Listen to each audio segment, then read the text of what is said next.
Hello, this is wmpyr. The other day I saw on Netflix a documentary on sleep paralysis, and after watching that, I felt kind of compelled to talk about my own experiences. I don't think I've ever really done a video before on this subject where I plan to go into quite a bit of detail, but it's because A, it was a pretty terrifying experience. B, it felt very, very personal, But here, I just want to share it with you guys. But I just want to say, don't take it too seriously. Just take it as entertainment, and kind of like we're at a campfire telling each other horror stories, something like that, scary horror stories during the summer, So just have fun with it. The other thing is, I was talking to the guys from the Collectors Talk tonight, and that was also one of the reasons why they actually kind of encouraged me to make this video. So I'm going to go ahead and do it. Alright, so pretty much in high school, I was here in the U.S., and I was having a miserable time. High school is a very awkward age, and the high school that I went to was, there were a lot of cliques and stuff, and it felt pretty rough in that kind of area, so I wasn't having a good time, so to speak, and because of it, I feel like when the stress is very, very high, that's when I have sleep paralysis. That's when I experience it, and I was experiencing a lot of it at the time. And before that, I can't really recall myself experiencing sleep paralysis, at least not to the extent of what I had during those times in high school. So, and by high school, probably junior high and high school. And to give you an idea of what kind of things happen is basically, so I'm in my room, and I'm on my bed, and I'm asleep, and I wake up, and I know that I'm still asleep, right? I'm not sure if I knew this the first time, but definitely after a while, I knew that I was asleep, and but I was awake in my dreams, so to speak, right? And the weird part is, because normally I kind of have, I guess, a creative imagination, so my dreams are usually very fantastical, right? But here in this case, I wake up in my dream, and I see my room exactly the way it is, as if I really woke up. So it's almost like my brain thinks I'm awake, and I'm seeing everything just the way it is, In my room, the way to explain it was I was on the second floor, and I was right next to these very, very steep staircase. And at the bottom of the staircase was pretty much the entrance to the home. So it was like right there, that's outside, And my room itself was dark, and I slept with the lights off completely, but the light from outside, the lamppost, would be coming in. So even though it was black, it wasn't completely pitch black in my room. You could still see shadows and stuff. So I would wake up, and I would see my room exactly the way it is, and I'd be looking up at the ceiling or whatever, and I'd see the fan, I'd see my bookcase and all that stuff, right? And then from there, I basically start hearing footsteps coming up the staircase slowly. It's slowly but surely, and because I know it very well, I can tell when a person's like halfway up, or they're coming very close, or I can tell. And so this thing is, whatever it is walking closer and closer, to my door, and they're going up the stairs, and I can hear the footsteps, and there's a sense of panic, because I feel like there's something very evil coming up the staircase. It's coming closer and closer and closer, and I want to move, I want to do something, and I can't. That's why it's called sleep paralysis, right? So you can't move at all. So I'm trying really, really hard to move. I'm like, dude, you got to get ready. This thing is coming in. It's coming. It's going to come inside your room. You got to be ready. You got to do something. You got to fight it, whatever. And I can't move. So I'm freaking out, and I'm trying to move. I'm like, and I'm just flexing with everything I got. And the thing's coming closer and closer. So there's a huge sense of panic. Something evil's coming, and I want to get ready, but I can't, and I'm fighting it. and I'm sweating and I'm freaking out, and then at that time I wake up, and when you wake up, sometimes it's like you're screaming. I'm screaming, but I don't hear myself screaming. Apparently I did scream. Some of my family members told me that I did, but I don't hear it. I never hear myself screaming. It's maybe in the dream, but not out loud. It feels like a very distant sound echo or something. But I'm like like that, and it's like it's almost like the scream won't come out.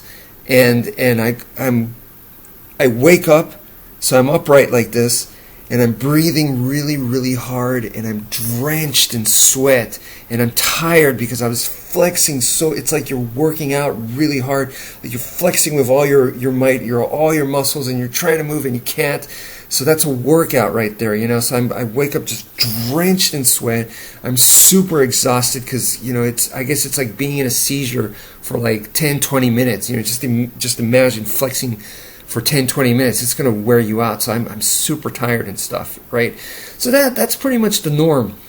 It got worse. It got worse and worse. And when I experienced that, I was like, what the hell is that? And it's like, that's really weird, whatever. But then it gets worse, and then the way that I can describe it is, how did it get worse is like, it got to the point where the thing came into the room. The thing came into the room, and it basically, I don't even want to say it knocked on my door. It banged on the door. It was really hard, and I don't know if it was 3 knocks, because in some satanic stuff they say that that's the devil or whatever, but I don't remember if it was 1, 2, or 3. It was some really violent knocking or banging on the door, and then it would come in. It's like you could just come through the door anyway. And it was this entity, and it was like all like black shadow of 2 red glowing eyes. It's the typical Shadow Man type stuff. I didn't see him wearing a hat or anything, but it was just all dark. And so he'd come in, and I'd wake up at that point. But then again, like I said, it got worse and worse. It got worse to the point where not only did he come in, he got on top of me. He got on top of me, and I felt his weight on my chest. And it was like I was having an asthma attack where I couldn't breathe. It was like, and this thing's on top of me. And then I felt him draining my life force. He was draining all my energy out of me. He was sucking the life out of me, So it was like a psychic vampire or something like that. And yeah, after that, and this is something that I feel like the documentary didn't necessarily cover too well, is that after you experience something like this, and it feels so real, okay, so real, you're terrified, right? And if you're really, really terrified, then you don't want to sleep. It turns into a Nightmare on Elm Street type situation where the teenagers are doing everything they can not to sleep. So pretty much I don't want to go to bed now. So I'm awake and I'm reading comics, manga. I didn't have a TV in my room, so I started playing Game Boy, whatever I can. I put on all the lights. I'm not even in bed anymore. I'm on my sofa.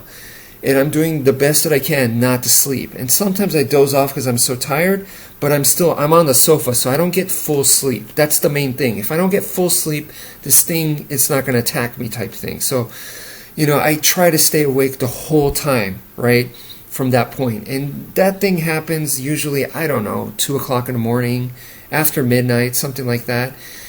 And from there, okay, so let me change the subject, not the subject, but there were times where we had a cat in our home, and there were times where I thought the cat was in my room, and later I found out that my sister is like, no, the cat was with me all night. He slept with me, and I'm like, what? So I know this thing pretended to be a cat sometimes, and that like freaked me out too, And sometimes from the fan, I would look at the fan, and I'm so tired. And the fan is like rotating. It's almost like it hypnotized me, and then I fall asleep. And then from the shadow of the fan is where he would come out sometimes. So he wouldn't even come up the stairs. He would just come from there, which was a lot faster. He wouldn't just be like walking on the staircase and then knocking on my door and doing that whole elaborate thing. He would just come right from the fan. And that was later on where he was a lot more powerful, So, like I said, the thing that I feel like the documentary didn't cover is that if it feels so real and if it feels so terrifying, which it did for me, I'm not going to sleep. So therefore, and this would happen continuously. This didn't happen like once a month or something. I was stressed out the whole time, and I was watching nothing but horror movies. Maybe that had, the influence or whatever. And I was in a very negative mood in my life. And I think people at school sensed that. And, teachers made comments and stuff and, said things about me. They said that if there was someone that was going to bomb the school, it would be wmpyr, Girls were probably freaked out by me, I wrote some dark poems, drawing dark stuff, just going through like the goth and emo phase before goth and emo even existed, because there's my age right there.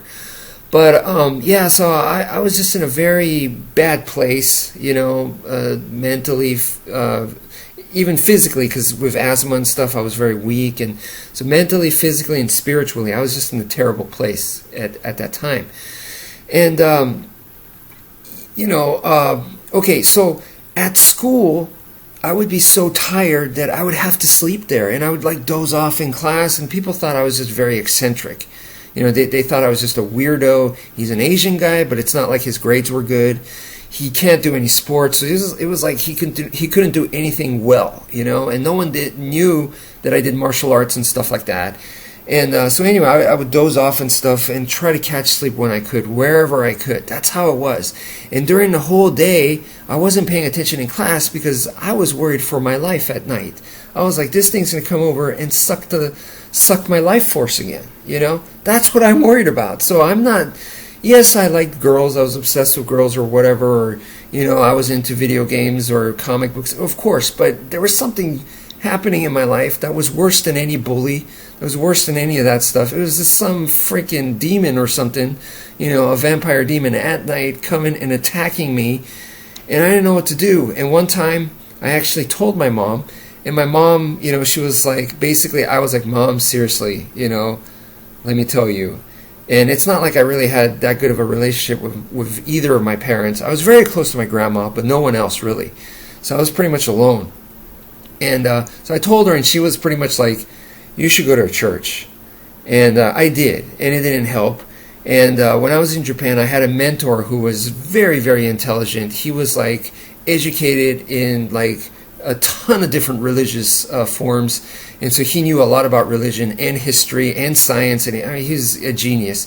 And he was my mentor, and he taught me a lot of stuff, helped me out with school.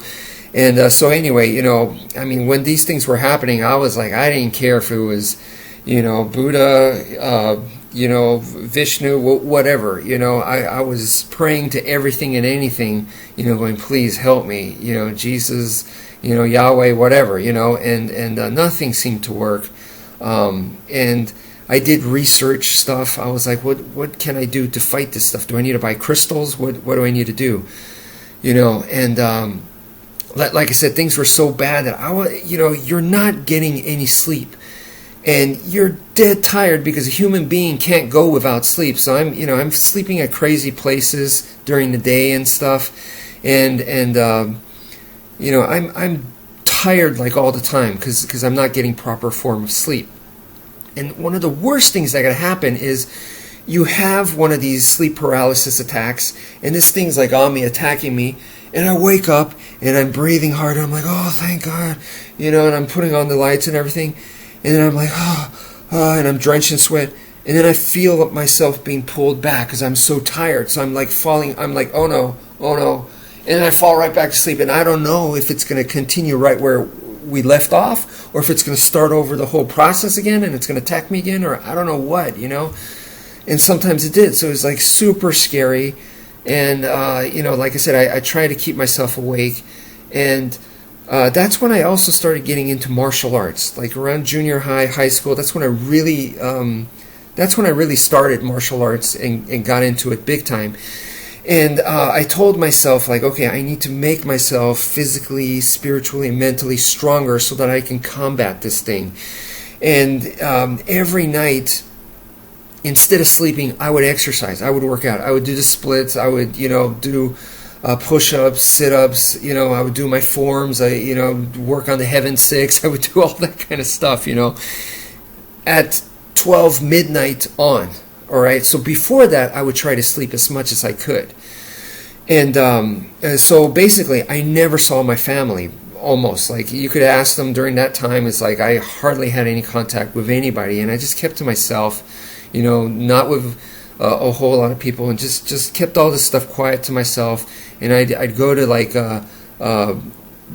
Walden Books, and I would also go to the library, and I'd research this stuff, sleep paralysis, get the scientific point of view, get the supernatural point of view, get the folklore point of view, try to read up on it, and anything that could help. That's what I wanted, is help. That's all, And so anyway, I started working out at night. So 12 o'clock, midnight, I would go downstairs after everyone in my home was asleep. I'd go there and I'd start working out, and I'd deliberately turn off all the lights, and I'd go up to the biggest mirror, and I would say, because I would feel like that's where, like the demon could like reside in that or whatever.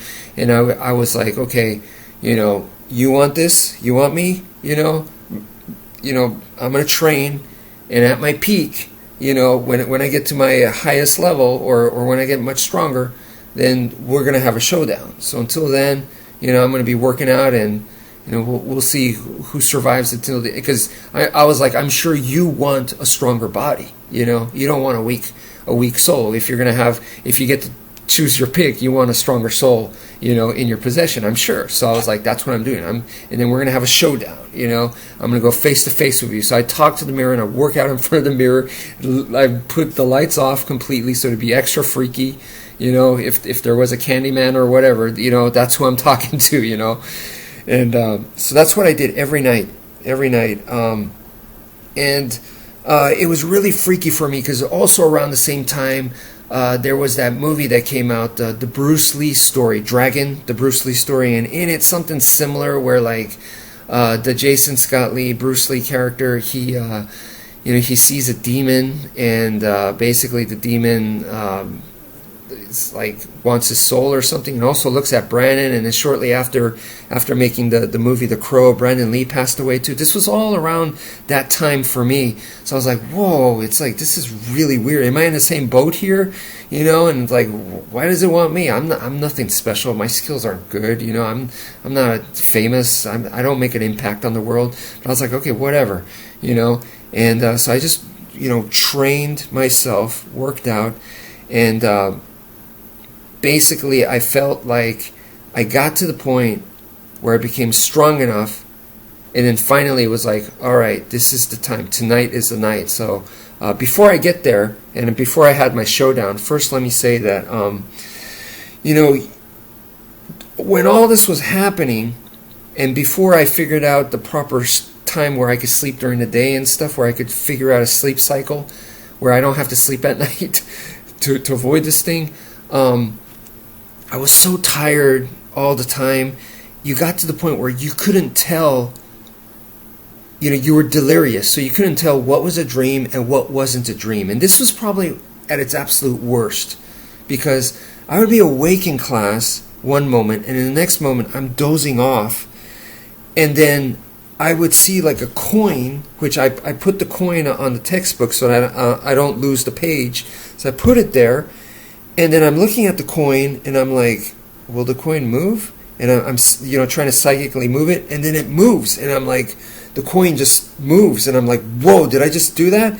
And then I wake up, and I'm like, did I just wake up, or did I really do that? Or I didn't know what was going on, and I had a dream about like a werewolf, using psychic powers, and just crazy stuff like that. So I started getting to the point where I couldn't tell what was real and what wasn't, and like I said, that was when it was at its absolute worst. But anyway, once I started taking martial arts, and once I started training and figuring out to sleep during the day, and then at night I would train martial arts, then this really helped me a lot. And like I said, I became much stronger, much more balanced. And also in school, I think I started getting bullied a lot less. It was more like I was blending in much better, so I wasn't getting noticed, and they were leaving. Not all, there were some hopeless jerks, but a lot of the people were leaving me alone more, and I was just staying in the shadows, being blending in, and just because I just wanted peace. I just wanted peace in my life, just I was having a hard time as it was with everything, girls, everything. So, asthma and grades, and my parents, all that, classmates and stuff. But so anyway, when I got to my physical peak, I was doing 300 push-ups, 300 sit-ups. I mean, there's plenty of people that do more than that, but that's how much I was doing every day. And plus, that doesn't include all the other stuff, the splits, the kicking exercises, punching exercises, the screamo work, all the other stuff that I was doing by myself at night. I was feeling pretty strong. And I think by that time, I was also, people started to know that, oh, this guy does martial arts and stuff. And I was starting to get slowly a little bit of respect, amongst certain people and stuff. And, reputation spread and all this stuff, Mr. Shins of Steel and, all that kind of stuff, But, so anyway, at my peak, I basically went up to the mirror at night, had all the lights off, and was like, this is, you want me? Then this is the time, go for it, possess me if you can, let's battle it out, and I was ready. And basically just sat there, like in a meditation position, saying, "Hey, man, you want me? I'm right here." Nothing happened, and then so basically, I don't know if it was at my room or if it was there. I took, I told you I did the research with supernatural science and also folklore, with the hag attacks and stuff. So I was open to all these different perspectives, okay, and I wasn't necessarily think that I called it a demon or whatever, the psychic vampire, whatever. But it's not that necessarily that I believed that. It was more so that I viewed it as the way that I'm going to tackle this problem, because I just wanted this problem to go away. And I mean, can you imagine how frightening this is? You have this, it was almost like having a medical condition, but there's no cure. There's no doctor you could go to. It's like, what do you do about it? And people just don't want to talk about it. You feel very alone. You feel like, am I crazy? You feel very, very alone. And it's kind of like in the movies where you see a horror film and then they don't know who to go to because no one would believe them. Yeah, there's this werewolf attacking us, and they go to the cops and the cops are like, yeah, it's kind of like that, except this is real. So I was like, okay, well, what do I do? And the perspective that I chose happened to be supernatural, okay? So I'm not saying that I believe in it, but all I'm saying is this is what worked for me. And that's what's important. It worked for me because it went away. I don't have it anymore. So that's all I'm happy about. And the perspective that I took, like I said, was supernatural. So I viewed it as, okay, so there's something in my mind that's very, very negative energy. So in the martial arts, we imagine the chi, the ki, and positive energy coming in, negative energy being flushed out. And I was like, clearly there's some serious, hardcore negative energy inside me. Deep down inside me, and so what I did was I bundled it together in my mind and did what I call a psychic lobotomy, where I cut it off, did surgery on my brain, in my mind in a way, and cut off all the negative stuff, cut it off, and then put it in the room. I put it in the fan. That's where I wanted to be. That's where it came from. So I put it back into the fan and said, "You stay there. Get out of me, and you stay there." And once I did that, like I said, I was never bothered by this thing again. That's not true. Sorry, that's not true.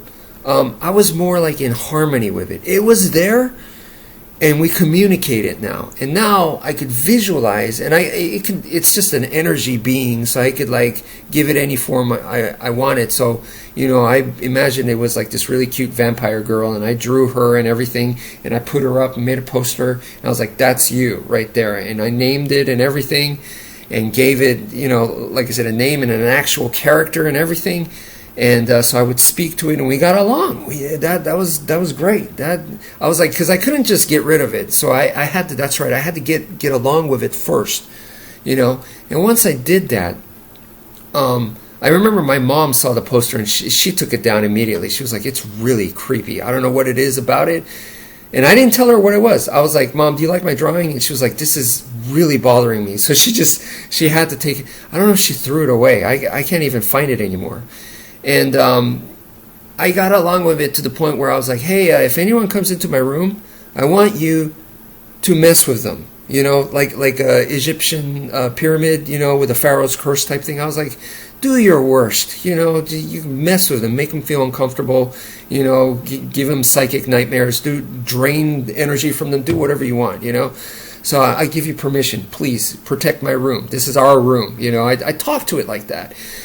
And, you know, I mean, even years later, I remember my mom saying that, you know, they brought over guests, and the guests would stay in my room because I was already off to college, and they would complain to my mom saying there's something really wrong about this room, that they get a very bad vibe and they couldn't sleep and they felt very uncomfortable and, you know, stuff like that. My sister says that way.